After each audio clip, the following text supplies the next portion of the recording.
Tu souhaites faire des backups sur ton site internet, sache que tu as totalement raison parce que c'est presque indispensable. Pour éviter du coup toute perte de données de ton site internet, il faut faire des backups régulièrement. Moi j'en fais tout le temps une par semaine sur mes sites internet, mais tu te poses certainement la question où est-ce que tu pourrais les entreposer. Alors c'est tout simple, ce que je fais c'est que grâce à un plugin, je du coup transfère toutes les données des backups sur le FTP de chacun de mes clients. Je vais te montrer comment faire dans cette vidéo facilement et gratuitement.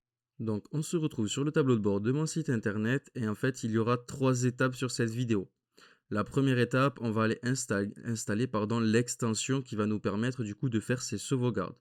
Alors, on va dans Extension, Ajouter et on va chercher Backup. Voilà, B-A-C-K-U-P. On cherche et moi je l'ai en premier, Updraft Plus WordPress Backup Plugin. On l'installe. Une fois l'extension installée, on peut l'activer et on va passer à la seconde étape. On va ouvrir une page Google et on va tout simplement écrire FileZilla. Voilà, comme ceci, F-I-L-E-Z-I-2-L-A. Et on va arriver sur la première page avec The FTP Solution. Donc en fait, c'est un logiciel qui va nous permettre de se connecter au FTP. Donc parfait, on clique ici et vous faites voilà, Download a FileZilla Client. Vous suivez toutes les étapes. Moi, je l'ai déjà téléchargé. Je ne vais pas vous montrer comment on fait. C'est très simple, vous inquiétez pas. Vous cliquez, voilà, et là, ça va vous demander de le télécharger en Windows, hop, download, etc., etc. Une fois que le logiciel est téléchargé, il vous suffit de l'ouvrir et il ressemble à ça. Voilà. Donc, maintenant, on va se rendre du coup directement sur notre hébergeur. Donc, mettez pause et ensuite revenez sur la vidéo quand vous avez téléchargé FileZilla, si ce n'est pas déjà fait. Ensuite, moi je suis chez OVH, donc on va aller du coup directement dans Web Cloud, hébergement, hébergement 1 pour moi, et voilà, vous allez pareil sur vous allez sur l'hébergement en fait de votre site internet, hein. Et ensuite vous verrez du coup FTP SSH. Donc dans n'importe quel hébergeur, que ce soit OVH, Ionos, Infomania, GoDaddy, etc., il y aura tout le temps FTP. Et vous cliquez dessus pour en fait avoir accès du coup au serveur FTP, à votre login et à votre mot de passe si vous le connaissez. Sinon vous pouvez toujours le modifier partout, vous y arriverez facilement, ne vous inquiétez pas.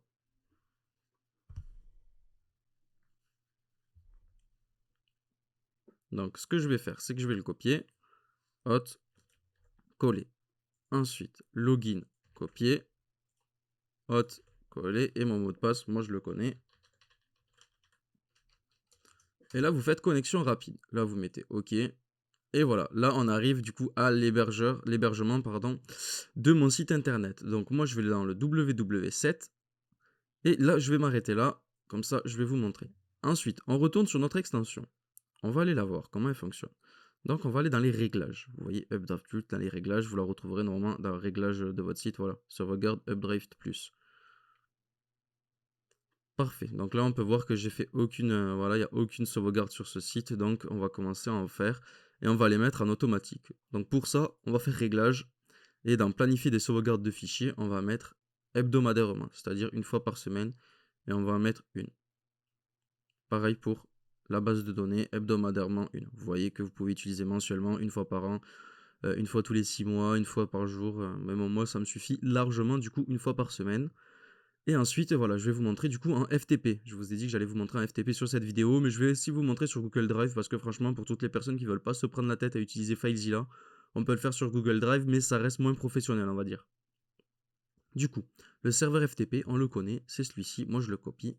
Parfait. Ensuite, mon identifiant, je le copie également. Et là, je vais mettre mon mot de passe. Parfait. Et maintenant, je vais faire test des paramètres FTP et je vois que du coup, résultat du test des réglages, la connexion est réussie. Nous avons pu créer un fichier dans le répertoire indiqué de connexion. Ok, pas de souci. Et là, on va aller du coup dans sauvegarder et on va faire une sauvegarde manuelle. On va cliquer sur sauvegarder. On va envoyer du coup tout dans la base de données. Voilà. Enfin, non, pas tout dans la base de données. On va sauvegarder toute la base de données. Voilà. Tous les fichiers, etc., etc. Donc là, ça va prendre un petit peu de temps. Ça dépend, on va dire, le poids de votre site internet et les informations que vous avez dedans. Donc comme ça, on fait déjà une petite sauvegarde et ça va l'envoyer directement sur notre FTP. Et voilà, on peut voir du coup que la mise à jour a bien été effectuée. Et admettons, si on veut retrouver notre site internet Aujourd'hui, mettons dans une semaine, on veut retrouver le site internet comme il était le 3 janvier 2022, et bien il y aura juste du coup à faire restaurer et ça restaurera automatiquement votre site internet. Donc ça, c'est vraiment bien. Et maintenant, on va aller voir si on arrive à trouver du coup ce petit fichier. euh, voilà. Voilà, oui, Updraft, il s'est téléchargé, donc voilà, je l'ai trouvé. Voilà, et là, vous avez du coup voilà, tous vos fichiers. Donc, du coup, il s'est bien mis dans le WP Content. Désolé d'avoir mis un peu de temps de le retrouver, c'est que des fois, il se met, voilà. Ça dépend en fait, si on met le chemin, si on met pas de chemin, il se met directement là. Et si on met un chemin, en fait, il va se mettre du coup dans le plugin, etc. Donc, du coup, voilà. Et maintenant, qu'est-ce que je peux vous montrer? Voilà, on va retourner dans les réglages et on va annuler le FTP. Donc, on va directement mettre Google Drive. Et vous allez voir en fait que c'est très simple. Il y a juste à faire enregistrer les modifications. Voilà, et là en fait ça va vous demander, en cliquant sur ce lien, d'autoriser l'accès à Google Drive pour pouvoir faire du coup les sauvegardes de votre site internet. Donc c'est bien, mais il faut faire attention avec Google Drive. Le problème c'est que ben, voilà, si vous travaillez beaucoup avec et que vous avez beaucoup de fichiers, vous voyez, vous avez juste à cliquer compléter, et bien du coup votre Google Drive va être vite saturé. Donc c'est pour ça que moi je l'envoie souvent dans le FTP. Et là vous voyez, hop, Google Drive, du coup il y a juste à aller dessus maintenant. Et là aussi pareil en fait, hop, vous voyez que je vais aller sur le bon. Voilà. Et là, on peut voir que du coup, sur Updraft Plus, ben voilà, j'ai bien, du coup, tous les enregistrements de mon site internet. Donc voilà, moi je vais retourner en allant sur Réglages et en cliquant sur FTP pour tout laisser sur le FTP et enregistrer les modifications.